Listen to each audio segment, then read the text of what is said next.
الحمد لله وكفى وسلام على عباده الذين اصطفى أما بعد فأعوذ بالله من الشيطان الرجيم بسم الله الرحمن الرحيم فمن يعمل مثقال ذرة خيرا يره ومن يعمل مثقال ذرة شرا يره صدق الله العظيم وقال النبي صلى الله عليه وسلم نذر الله عبدا سمع مقالتي فحفظها ووعاها وأداها كما سمع أو كما قال صلى الله عليه وسلم اللهم صل على سيدنا ومولانا محمد وعلى آل سيدنا ومولانا محمد وبارك وسلم عليه هو الحبيب الذي ترجى شفاعته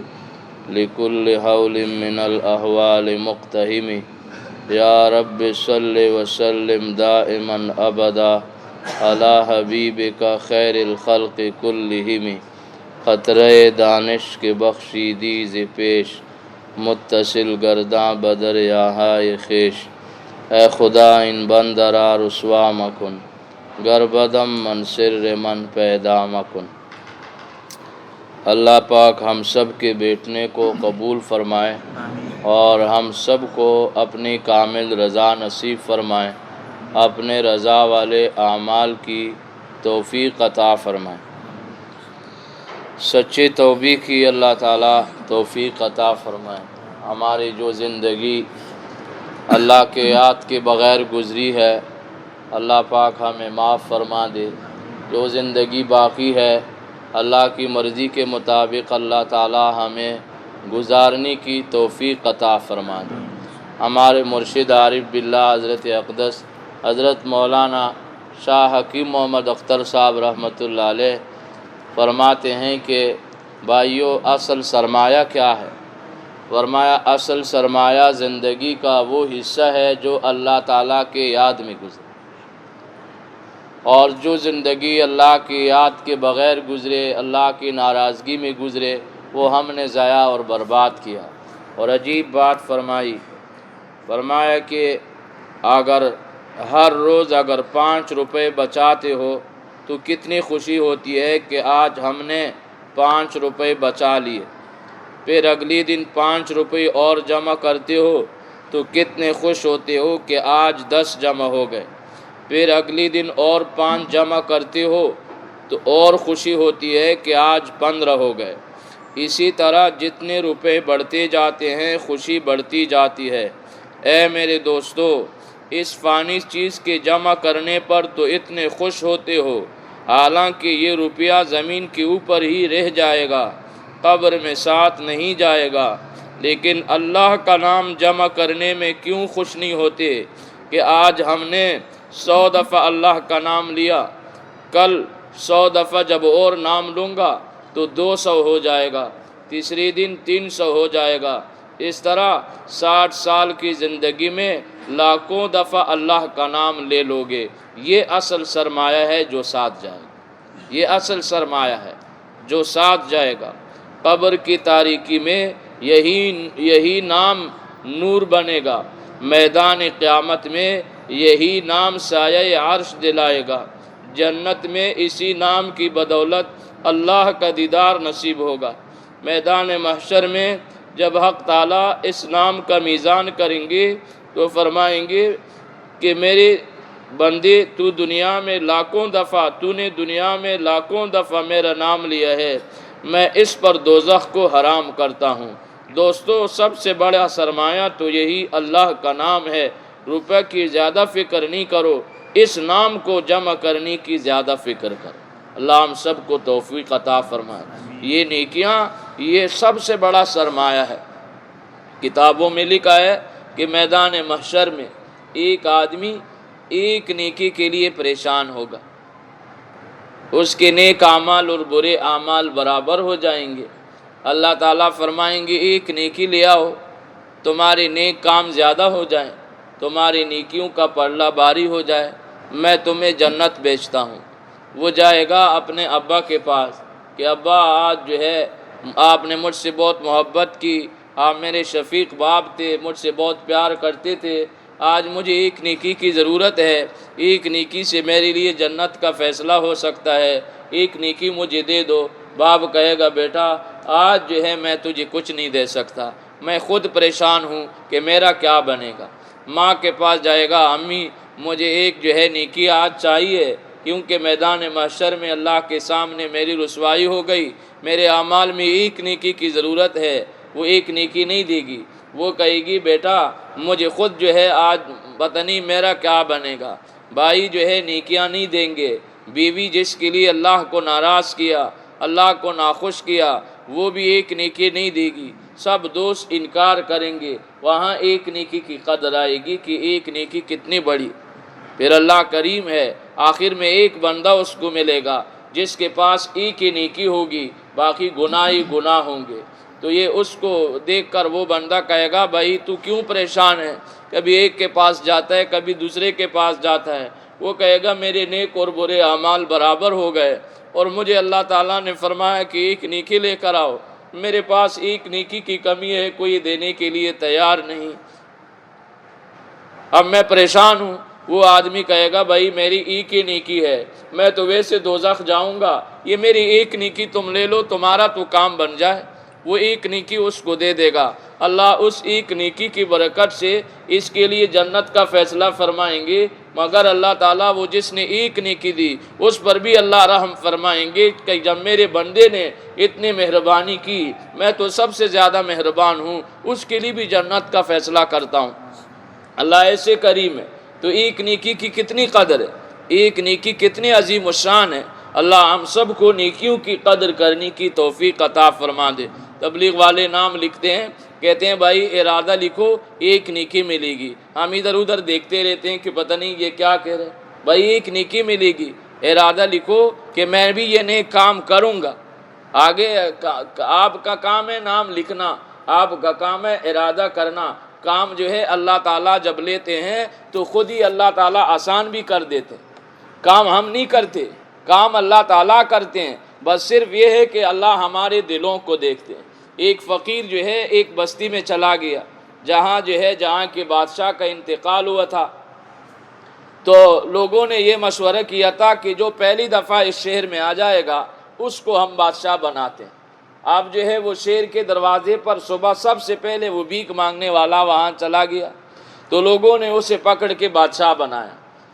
لوگ بڑے پریشان تھے، باتیں ہو رہی تھی کہ یا اللہ یہ تو بھیک مانگنے والا ہے، یہ کیسے بادشاہی کرے گا، لیکن دیکھتے ہیں کیا ہوتا ہے۔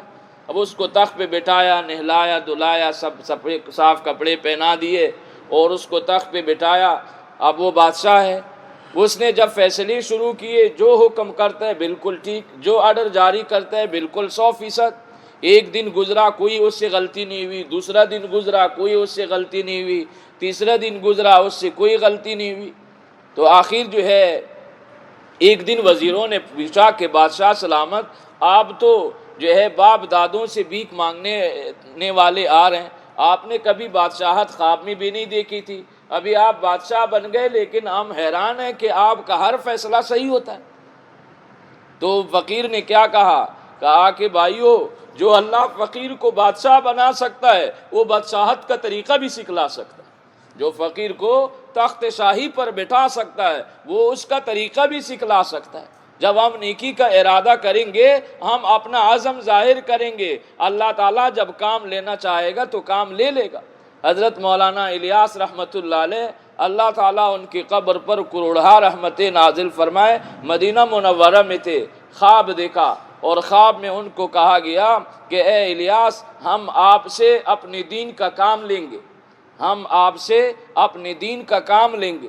مولانا الیاس رحمۃ اللہ علیہ کمزور بدن، چھوٹے قد کے اور جو ہے بہت ہڈیوں کا ڈھانچہ، کمزور بدن والے تھے۔ اب وہ جو ہے جب اٹھے، لیکن انسان کی قیمت بدن پر تھوڑی لگتی ہے، بدن چھوٹا تھا، کمزور تھا، لیکن دل تکڑا تھا، دل ایسا تکڑا اور جیسے ایمان والا دل تھا کہ جو ہے لاکھوں انسانوں کے دلوں میں ایمان پھونک دیا۔ تو انہوں نے کسی عالم سے اس خواب کو بیان کیا کہ حضرت میں نے یہ خواب دیکھا ہے، میں بڑا پریشان ہوں، مجھے کہا گیا کہ آپ سے دین کا کام لیں گے، اب مجھ سے دین کا کام کیسے ہوگا؟ اس عالم نے فرمایا کہ بھائی آپ پریشان کیوں ہو رہے ہیں؟ آپ کو یہ کہا گیا ہے نا کہ ہم آپ سے دین کا کام لیں گے، آپ کو یہ نہیں کہا کہ آپ کو دین کا کام کرنا پڑے گا۔ جب انہوں نے یہ فرمایا کہ ہم آپ سے لیں گے، لینے والے کام لینا بھی جانتے ہیں کہ وہ کیسے آپ سے کام لیں گے۔ ہم نے تو اللہ پر توکل کر کے قدم اٹھانا ہے، آگے اللہ تعالیٰ کام لیتے ہیں۔ اس لیے ہمارے مرشد حضرت شاہ فیروز مہمند صاحب دامت برکاتہم فرماتے ہیں کہ اے طلبہ کرام، اے میرے دوستو، دعا کرو کہ اے اللہ مجھے اب کامل ایمان، کامل یقین، کامل علم کی دولت عطا فرما کر دنیا کے کونے کونے میں ملک مجھے پہرا دے کہ جہاں جاؤں تیری اداؤں کو سناؤں، تیری رحمتوں کو سناؤں اور دین کو سناؤں۔ یا اللہ آپ نے مجھے عالم بنایا، مجھے علم عطا فرمایا، اور یہ علم کا ذخیرہ میں اپنے پاس رکھ کر کیا کروں گا؟ اللہ مجھے اس کی لٹانے کی توفیق بھی عطا فرما دے۔ اللہ ہم سب کو توفیق عطا فرمائے اور ہم سب کے دلوں میں دین کی قدر عطا فرمائے۔ گزشتہ دنوں ہمارے حضرت کے پاس جو ہے وہ ایک بہت بڑے عالم، بڑے بزرگ آئے تھے، مولانا محمد حسن امرتسری صاحب رحمۃ اللہ علیہ کے صاحبزادے حضرت مولانا فضل الرحیم اشرفی صاحب، جو جامعہ اشرفیہ لاہور کے محتمم ہے۔ انہوں نے ایک عجیب نصیحت فرمائی، اس کا ذکر کرتا ہوں، یہ 2-3 باتیں عرض کرتا ہوں، اللہ مجھے عمل کی توفیق عطا فرمائے۔ ہمارے حضرت دامت برکاتہم فرماتے ہیں کہ بیان کرنے والا اپنی نیت کرے کہ یا اللہ میں اپنے لیے بیان کر رہا ہوں، کہنا تو آسان ہے، اللہ دل میں بھی اتار دے۔ فرمایا کہ جو سننے والے، جتنے سننے والے ہیں، ان کا سننا قبول ہے، کیونکہ یہ اللہ کے لیے آئے ہیں، اللہ کے لیے سن رہے ہیں، لیکن کہنے والا اللہ جانتا ہے کہ یہ کس لیے کہتا ہے، اس کے دل میں کیا کیا خیالات اور وسوسے آتے ہیں۔ اللہ ہم سب کو اخلاص عطا فرمائے۔ تو حضرت نے فرمایا کہ بھائی 3 آیتیں ایسی ہے کہ ان کا اگر ہمیشہ آدمی مراقبہ کر لے، روزانہ ان 3 آیتوں کو اور اس کا ترجمہ بار بار سوچتا رہے، تو اللہ پاک جو ہے اس کے لیے دین پر چلنا آسان کر دیں گے۔ بار بار اللہ توبہ کی توفیق عطا فرمائیں۔ 3 آیتیں، جن کو آیتیں یاد ہے ابھی میں سناتا ہوں تو وہ تو آیتوں کو ہی یاد رکھے، اور جن کو آسان آیتیں ہیں سب بار بار سنتے رہتے ہیں، نہیں ہے تو اس کا مفہوم یاد رکھے۔ ایک آیت یہ کہ جیسے میں نے ابھی آیت پڑھی، اللہ تعالیٰ نے ارشاد فرمایا فَمَنْ يَعْمَلْ مِثْقَالَ ذَرَّةٍ خَيْرًا يَرَهُ وَمَنْ يَعْمَلْ مِثْقَالَ ذَرَّةٍ شَرًّا يَرَهُ۔ اللہ تعالیٰ فرماتے ہیں جس نے ایک ذرہ بھی نیکی کی، اس نیکی کا بدلہ قیامت کے دن ضرور دیکھے گا، اور جس نے ایک ذرہ برابر گناہ اور برائی کی، اس کا بدلہ وہاں ضرور دیکھے گا۔ فرمایا روزانہ جو ہے اس پر غور کرو کہ میں جو کام کر رہا ہوں یہ ذرہ ہے کہ نہیں، یہ نیکی ذرہ ہے یا اس سے زیادہ ہے، اس سے کم ہے، یہ جو میں گناہ کر رہا ہوں، یہ جھوٹ بول رہا ہوں، یہ ذرہ ہے کہ اس سے زیادہ ہے، یہ جو باپ کو گالی دے رہا ہوں، باپ کو ستا رہا ہوں، ماں کو ستا رہا ہوں، بیوی کو ستا رہا ہوں، فلمیں دیکھ رہا ہوں، اور جو ہے کن کن غلط چیزوں میں لگا ہوا ہوں، نمازیں نہیں پڑھ رہا ہوں، یہ ذرہ ہے کہ ذرے سے زیادہ ہے۔ ذرے کا جب وہاں پر سزا ملے گی تو یہ جو میں نے برا جملہ نکالا، یہ کتنا بڑا جملہ ہے، دوسرے کا دل دکھا، دوسرے کو تکلیف ہوئی، دوسرے کو غم ہوا، یہ جو میں نے 1 روپیہ بھی حرام کا لیا ہے، یہ ذرہ ہے کہ ذرے سے زیادہ ہے۔ فرمایا روز اس کو سوچتے رہیں کہ میرے اندر جو اچھے اعمال ہے وہ کتنے ہیں اور میرے برائیاں کتنی ہیں۔ ذرے برا، اب وہ ذرہ ہے جو پورے 3 گھنٹے فلم دیکھتا ہے، کتاب جو ہے قرآن حدیث کی کتاب سامنے رکھی ہوئی اور موبائل بھی رکھا ہوا، اوپر کتاب کھولا ہوا ہے، نیچے موبائل رکھی ہے، اور اس کے اندر جو ہے وہ گیم کھیل رہا ہے، اس کے اندر جو ہے فالتو باتیں جو ہے دیکھ رہا ہے، اس کے اندر میسج بھیج رہا ہے، تو یہ اس کا کیا فائدہ ہوگا؟ اب یہ ذرہ ہے کہ ذرے سے زیادہ ہے؟ گھنٹے اس میں صرف ہوتے ہیں، ساری رات پیکج کیا ہوا ہے، نامحرم عورتوں سے باتیں ہو رہی، فجر کی نماز نہیں، ظہر کی نماز نہیں، عصر کی نماز نہیں، تو یہ کیسے؟ یہ ذرے سے زیادہ ہے۔ تو فرمایا ایک تو اس آیت کو سوچیں، من یعمل مثقال ذرۃ خیرا یرا ومن یعمل مثقال ذرۃ شرا یرا۔ روزانہ ان آیتوں پر غور کرے اور اپنی زندگی پر نظر کرتے رہے کہ آج جو ہے میں نے جو کام کیے وہ ذرہ ہے کہ ذرہ سے زیادہ ہے، اللہ کو کیا جواب دوں گا؟ اللہ ہم سب کو توفیق عطا فرمائے۔ دوسرا فرمایا قرآن پاک میں ایک آیت عجیب ہے، 17واں پارہ سورۃ الانبیاء، اس کی پہلی آیت ہے، اقترب للناس حسابهم وهم فی غفلۃ معرضون۔ اللہ تعالیٰ فرماتے ہیں لوگوں کا حساب کتاب قریب آ چکا ہے اور یہ اپنے غفلت میں منہ موڑے ہوئے ہیں، اعراض کیے ہوئے ہیں۔ حساب کتاب کا وقت قریب آ گیا ہے۔ حساب جیسے ہمارے ہاں امتحان ہوتا ہے تو صبح 8 بجے فرض کرے پرچہ پیپر شروع ہوتا ہے، ادھر گھنٹی لگ جاتی ہے 15 منٹ پہلے کہ بس اب امتحان شروع ہونے والا ہے۔ اب جناب والا ادھر گھنٹی لگی، ایک طالب علم جو ہے مدرسے سے باہر جا رہا ہے یا ہوٹل میں بیٹھا ہوا ہے، تو ہم کہتے ہیں یار جو ہے یہ عجیب ہے، ادھر گھنٹی لگ چکی ہے، پرچہ شروع ہو رہا ہے، یہ ابھی یہاں پر بیٹھا ہوا ہے، اس کو فکر ہی نہیں۔ تو ہمارا گھنٹہ لگ چکا ہے، ہمارا حساب کتاب قریب آ چکا ہے، ہم نے سونے میں اپنی زندگی برباد کی، ہم نے جھوٹ میں زندگی برباد کی، اور آج کل میں زندگی برباد کی۔ آج توبہ کرتا ہوں کل کرتا ہوں، آج کرتا ہوں کل کرتا ہوں، آج کرتا ہوں کل کرتا ہوں، اس طرح سال ہا سال گزر گئے۔ جو کرنا ہے بس ابھی کرنا چاہیے۔ اللہ مجھے بھی توفیق عطا فرمائے۔ فرمایا اس آیت کو بھی روز سوچیں اور غور کریں کہ ہمارا حساب کتاب قریب آ رہا ہے اور ہم غفلت میں۔ اور تیسری بات، تیسرا آیت جو قرآن پاک کی آیت ہے، اللہ تعالیٰ نے ارشاد فرمایا الم یعلم بان اللہ یرا، کیا بندے کو معلوم نہیں کہ اللہ اسے دیکھ رہا ہے؟ کیا بندہ یہ نہیں جانتا کہ اللہ اسے دیکھ رہا ہے؟ ایحسب ان لم یرہ احد، کیا یہ سمجھتا ہے اس کو کوئی نہیں دیکھ رہا؟ فرمایا تو جو کچھ کر رہا ہے میں تجھے دیکھ رہا ہوں، جو کرتا ہے تو چھپ کے اہل جہاں سے، کوئی دیکھتا ہے تجھے آسمان سے۔ باپ سے چھپ سکتا ہے آدمی، ماں سے چھپ سکتا ہے، بیوی بچوں سے چھپ سکتا ہے، اللہ تعالیٰ سے چھپ نہیں سکتا۔ ہر جگہ ہم اللہ کے سامنے، ہر جگہ جس وقت آدمی بد نظری کرتا ہے، نامحرم عورتوں کو دیکھتا ہے، گندی اسکرین پر وہ نظر ڈالتا ہے، جن نظروں سے قرآن پڑھتا ہے، جن نظروں سے احادیث دیکھتا ہے، ان نظروں سے جو ہے گندی تصویر کو دیکھتا ہے، اللہ تعالیٰ جو ہے اس وقت ہمیں دیکھ رہے ہیں، اللہ ہمیں دیکھ رہے ہیں۔ تو فرمایا یہ تیسری آیا کہ اللہ تعالیٰ میں بازار میں ہوں اور کوئی نہیں ہے، لیکن اللہ تعالیٰ تو ہے۔ استاد نہیں ہے یہاں پر، ناظم صاحب نہیں ہے یہاں، میرے رشتہ دار نہیں، یہاں میرے دوست نہیں، یہاں تو میں جو ہے دوسرے علاقے میں آیا، کون مجھے جانتا ہے؟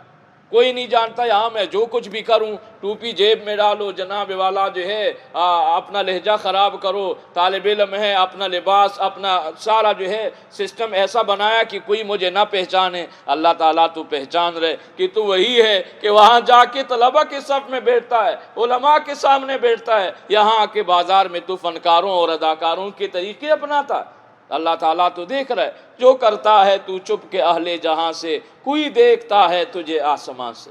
تو یہ 3 آیتیں فرمایا اس کا مراقبہ کریں، اللہ ہم سب کو توفیق عطا فرمائیں۔ روزانہ 5 منٹ نہیں 3 منٹ، ہمارے حضرت عجیب بات فرماتے تھے، ایک قسم کی گھڑی ہوتی ہے جس کی سوئی گھمانی پڑتی ہے، 24 گھنٹے میں ایک دفعہ جو ہے وہ چند سیکنڈ کے لیے اس کی سوئی گھما دی، پھر اس 24 گھنٹے چلتی ہے، پھر اس کو جو ہے سوئی جو ہے چلائی، پھر وہ چلتی ہے۔ تو فرمایا کہ یہ جو مراقبہ ہے کہ اللہ تعالیٰ مجھے دیکھ رہے ہیں اور میں اللہ کے سامنے ہوں، اللہ حاضری اللہ ناظری اللہ معی، اللہ حاضر ہے اللہ ناظر ہے، اللہ میرے ساتھ ہے۔ فرمایا 3 دفعہ 3 منٹ تک روزانہ، 3 منٹ اگر روزانہ ان باتوں پر کوئی غور اور توجہ کرے تو یہ 3 منٹ کا مراقبہ 24 گھنٹے آپ کو چلائے گا، گناہ کرتے ہوئے ڈر آئے گا، ڈر لگے گا کہ اللہ تعالیٰ مجھے دیکھ رہے ہیں۔ اللہ ہم سب کو توفیق عطا فرمائے۔ میں نے ایک حدیث پڑھی، حضور اکرم صلی اللہ علیہ وسلم نے ارشاد فرمایا نظر اللہ عبدا سمع مقالتی وحفظها ووعاها واداها كما سمع۔ حضور علیہ السلام نے دعا دی ہے، فرمایا اے اللہ اس آدمی کو تر و تازہ رکھ اور اس کے چہرے کو بار و نق رکھ، جو میری الفاظ میری گفتگو کو سنے، اسے حفظ کرے، یاد کرے اور پھر اسے آگے پہنچائے جیسے اس نے یاد کی ہے۔ اس حدیث میں حضور صلی اللہ علیہ وسلم نے حدیثوں کے یاد کرنے اور دوسروں تک پہنچانے کے لیے یاد کرنے والوں کو دعا دی ہے کہ اے اللہ ان لوگوں کا چہرہ تر و تازہ رکھ۔ اس دعا کی برکت یہ ہے، علماء نے لکھا کہ جتنے لوگ حدیث کا مشغلہ رکھتے ہیں، احادیث مبارکہ پڑھتے پڑھاتے ہیں، وہ بوڑھے ہو جاتے ہیں، 70 سال 80 سال 100 سال کی عمر میں بھی ان کا چہرہ ایسا خوبصورت ہوتا ہے جیسے چھوٹا بچہ. کیوں؟ حضور صلی اللہ علیہ وسلم کی دعا ہے. آپ بڑے بڑے علماء کو بھی دیکھیں اور ایک عام آدمی جو بوڑھا ہو جس کا دین سے تعلق نہ ہو اس کو بھی دیکھیں, دونوں کے چہرے میں آپ کو فرق نظر آئے گا. یہ فرق کیوں ہے؟ اس وجہ سے کہ حضور علیہ السلام کی دعا لگی. حضور علیہ السلام سے پوچھا کہ یا رسول اللہ وہ علم کیا ہے جس کو کوئی حاصل کر لے تو وہ فقیہ سمجھا جائے گا, فقہاء میں شمار ہوگا. آپ صلی اللہ علیہ وسلم نے فرمایا جو میرے امت کے فائدے کے لیے 40 حدیثیں یاد کرے گا, جو میرے امت کے فائدے کے لیے 40 حدیثیں یاد کرے گا وہ جو ہے فقیہ ہوگا اللہ کے ہاں, اور قیامت کے دن میں اس کے لیے شفاعت کروں گا اور میں اس کی ایمان پر گواہ بنوں. 40 حدیثیں. ہمارے حضرت شاہ فیروز محمد صاحب دامت برکاتہم نے وہاں اپنے مسجد اختر میں جہاں حضرت کا بیان ہوتا ہے ایک دفعہ یہ حدیث سنائی. کچھ دنوں کے بعد خبر آئی ایک چھوٹا بچہ اس نے پتنی 600 سے زیادہ حدیثیں حفظ کی. پھر اگلی دن کسی نے کہا کہ ایک بچے نے 450 حدیثیں یاد کی, پھر کسی نے جو ہے 300 یاد کی. پھر فرمایا کہ جب میں نے یہ سنایا کہ بچے حدیث حفظ کر رہے ہیں, عورتوں نے بھی ریس لگایا, بچوں نے بھی ریس لگایا, روزانہ جو ہے ایک حدیث یاد کرنا, ایک حدیث حفظ کرنا. اور پھر فرمایا کہ آپ بتاؤ جس نے 300 حدیثیں حفظ کی, جس نے 600 حدیثیں حفظ کی, اس کے گھر میں اگر ٹی وی ہوتی یہ حفظ کر سکتا؟ اس کے گھر میں اگر جو ہے کمپیوٹر موبائل نیٹ ہوتا یہ حفظ کر سکتا؟ ہمارے گھر میں سنتی کیوں لوگ یاد نہیں کرتے؟ ہم سنت یاد کرنے کے لیے کیوں جو ہے ہمارے پاس وقت نہیں؟ احادیث یاد کرنے کے لیے وقت نہیں, دعائیں یاد کرنے کے لیے وقت نہیں, ہم تو اپنے موبائلوں سے ہی فارغ نہیں.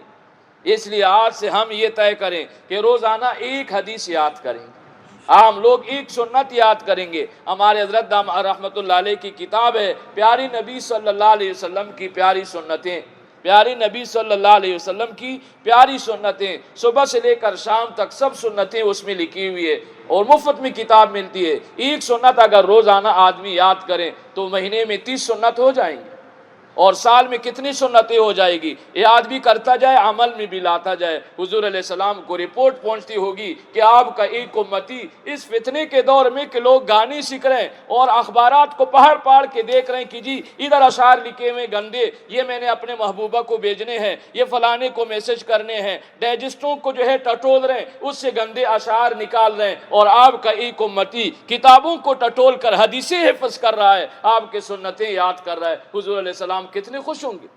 اس لیے یہ عزم کریں آج سے کہ روزانہ ہم نے ایک حدیث یا ایک سنت ضرور یاد کرنی ہے اور اپنے گھر والوں کو بھی سنانی ہے. طلبہ کرام بھی یہ جو ہے یہ سوچیں, ابھی سے نیت کریں, چھٹیاں ہوں گی, ہم اپنے گھروں میں جائیں گے, خاموش گنگے نہیں بیٹھے رہیں گے, ہم گنگے نہیں بیٹھیں گے. جو یہاں پر سنا ہے وہ اپنے گھروں میں سنائیں گے, اپنے گھر والوں کو بتائیں کہ بھائی ہم نے پڑھا, اور قرآن میں پڑھا, حدیث میں پڑھا کہ شرعی پردہ فرض ہے, فلاں سے پردہ ہے, وہ چاہے کرے یا نہ کرے, لڑائی آپ نہ کریں, لیکن خود آپ پردے کا خیال رکھیں, ان کو مسئلہ سمجھا دیں تاکہ کم از کم ان کی کان میں بات تو آئے کہ یہ بھی دین کا ایک حکم ہے. ایک حدیث سنا ہے, جس کانا کھا رہے ہیں تو کانی کی سنتیں بتا دی کہ ہاتھ دھونا ہے, دسترخوان بچھا کر کھانا ہے, بیٹھ کر کھانا ہے, اور کھانے کا عیب نہیں نکالنا, بسم اللہ پڑھ کے کھانا شروع کرنا ہے, اور جو ہے ہر لقمے پر ہو سکے الحمدللہ کہیں, آخر میں الحمدللہ کہیں.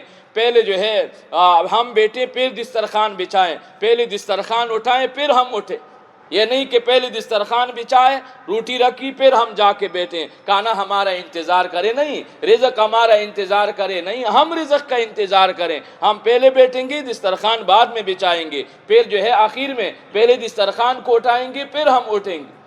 تو یہ جو ہے طریقہ ہے. اور جب تک کوئی بھی دسترخوان پر نہ بیٹھا ہو ایک بندہ بھی, تو کھانا نہیں رکھنا چاہیے. یہ آداب ہے.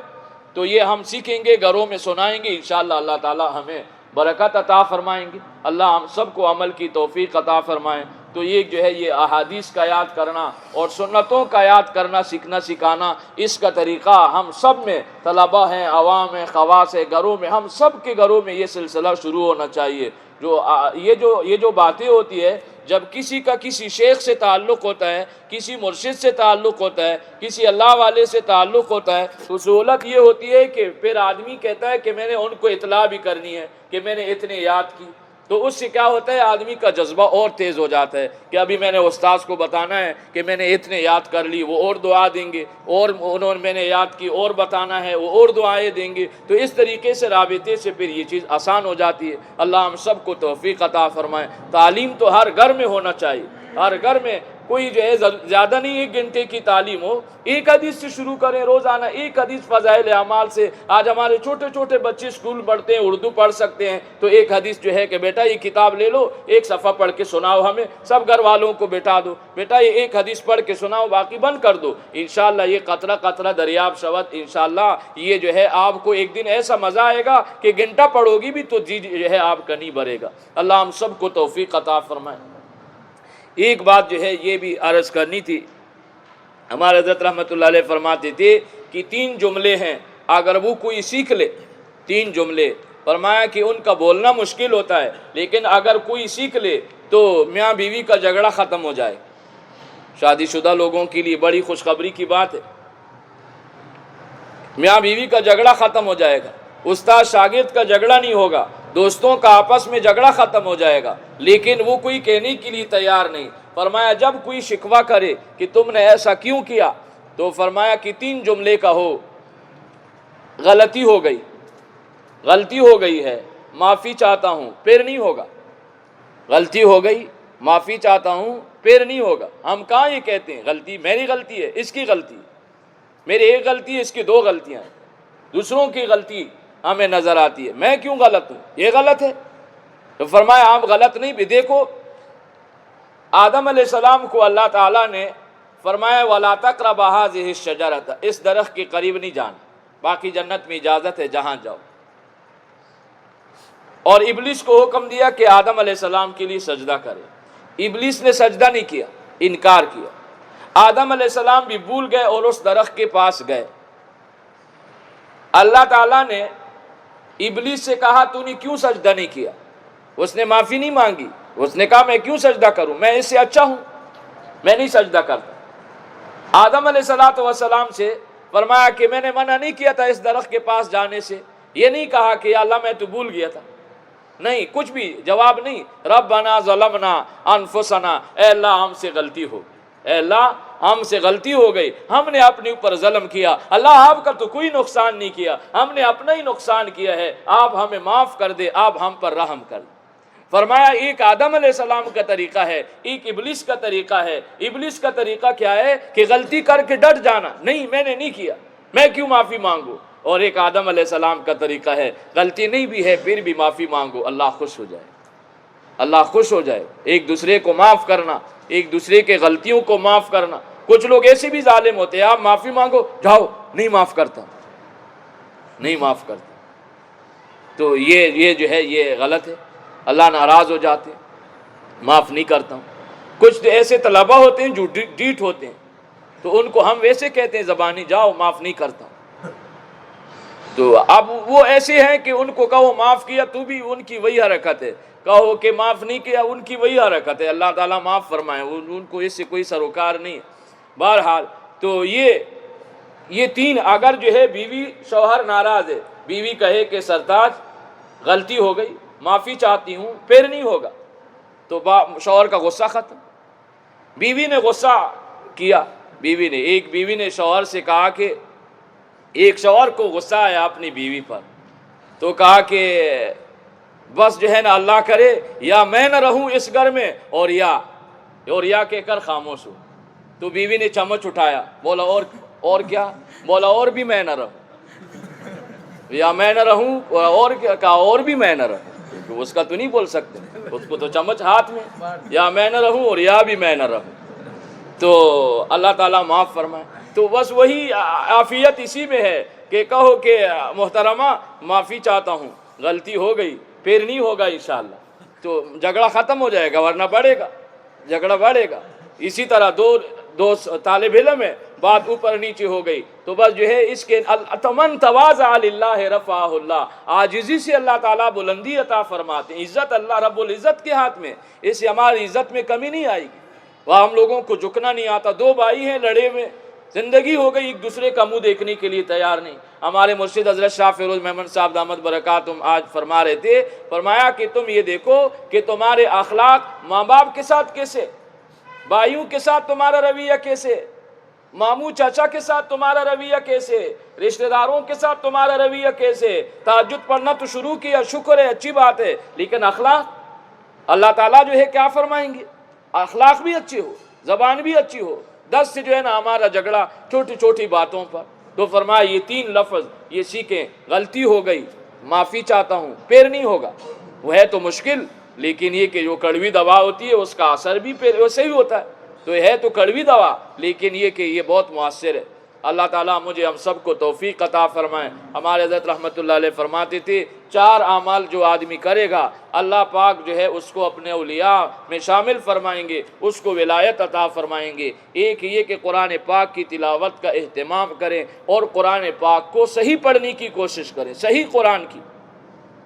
کسی نے اماں سے پڑھا، کسی نے جو ہے بہن سے پڑھا، بچپن میں پڑھا، اب وہ جو ہے وہ عورتوں کا پڑھایا ہوا، تو وہ ظاہر بات ہے وہ عورتوں کا طرز ہوتا ہے۔ ہمارے علاقے میں ہمارے ایک جو ہے وہ ایک آدمی تھے، وہ قرآن پاک جو ہے انہوں نے پتہ نہیں کس طرح پڑھا تھا، تو یہ کراچی والے ہجے تو اور طرح ہیں، حمزہ پیش او لام کڑا زبرلا، تو ہم لوگ تو اپنے پشتوں میں الف او لام زرلا الف زر ایک آپ زر کا اس طرح، تو وہ پڑھتا تھا الف او لام زرلا الف زر ایک آپ زر کا ہم المفلحون، الف او لام زرلا الف زر ایک آپ زر کا ہم المفلحون۔ اب اس طرح جو پڑھے گا تو اب کیسے اس کو صحیح کرنا ہے، قرآن پاک کو اپنا درست کرنا ہے۔ اللہ ہمارے مولانا عثمان صاحب کو جزائے خیر عطا فرمائے، انہوں نے سلسلہ شروع کیا ہے اور بہت سے ماشاءاللہ جو ہے بڑے لوگوں نے ان سے قرآن پاک صحیح کرنا شروع کیا۔ اتنی بڑی بات ہے، اللہ کتنی خوش ہوں گے کہ میرے بندے نے سفید داڑھی ہو کر بھی شرم نہیں کیا میرے قرآن سیکھنے کے لیے، اس عمر میں بیٹھا ہوا ہے۔ اللہ تعالیٰ کی کتنی رحمت برسی،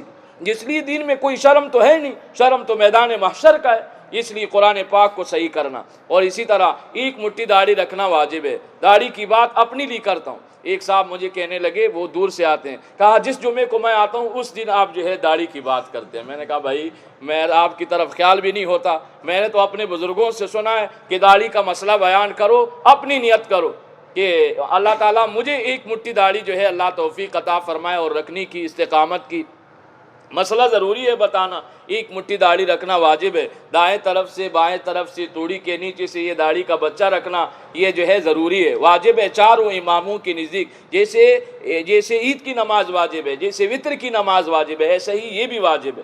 ہمارے حضرت نے فرمایا اپنی نیت کرو، میں اپنے لیے بات کر رہا ہوں، حضرت میری تو ایک مٹھی ہے، فرمایا ابھی تو ہے لیکن کیا قبول بھی ہے کہ نہیں؟ مرتے وقت پوری ایک مٹھی ہوگی کہ نہیں ہوگی، کیا پتہ کسی وقت آدمی بدل جائے، اپنی نیت سے کرو۔ تو ایک مٹھی داڑھی رکھنا۔ مونچھوں کا حکم یہ ہے کہ بالکل اعلیٰ درجہ صاف، اعلیٰ درجہ یہ کہ بالکل صاف۔ اگر اعلیٰ پر، ویسے تو دنیا میں ہر چیز میں اعلیٰ پر عمل ہے، شادی کریں گے، ہاں بھائی کس سے شادی کرو گے؟ چاند کا ٹکڑا ہوئے۔ ہمارے حضرت فرماتے ہیں خود تو بھوسی ٹکڑا ہے، چاند کا ٹکڑا مانگتا ہے۔ تو اب جو ہے دین کے معاملے میں بس جو ہے نا بس گزارا ہو جائے ٹھیک ہے، نہیں اعلیٰ درجہ، اور نہیں نہ تو کم از کم جو ہے اوپر والے ہونٹ کا یہ آخری کنارہ کھلا رکھنا چاہیے۔ حدیث پاک میں ہے کہ اگر کسی کی مونچھیں اتنی بڑی ہو جائے کہ اوپر والے ہونٹ کا کنارہ چپنے لگے تو حضور علیہ السلام نے فرمایا میری شفاعت سے محروم رہے گا۔ اور ہم مردوں کو چلنے کی حالت میں، کھڑے ہونے کی حالت میں اوپر سے جو کپڑے ہم نے پہنے ہیں اس سے ٹخنا چھپانا حرام ہے۔ حدیث پاک میں ہے جو ٹخنا اوپر والے لباس سے چھپے گا وہ جو ہے جہنم میں جلے گا۔ اللہ تعالیٰ ہم سب کی حفاظت فرمائے۔ اور اسی طریقے سے چوتھا عمل اپنے نظر کی حفاظت کرنا۔ ہمارے حضرت رحمۃ اللہ علیہ سے کوئی کہتا کہ حضرت عمرے کے لیے جا رہا ہوں، حج کے لیے جا رہا ہوں، کوئی نصیحت فرمائیں، حضرت فرماتے تھے بھائی ایک ہی نصیحت ہے، آنکھ بچاؤ، دل بچاؤ، جسم بچاؤ، مولا کو اپنے دل میں پاؤ۔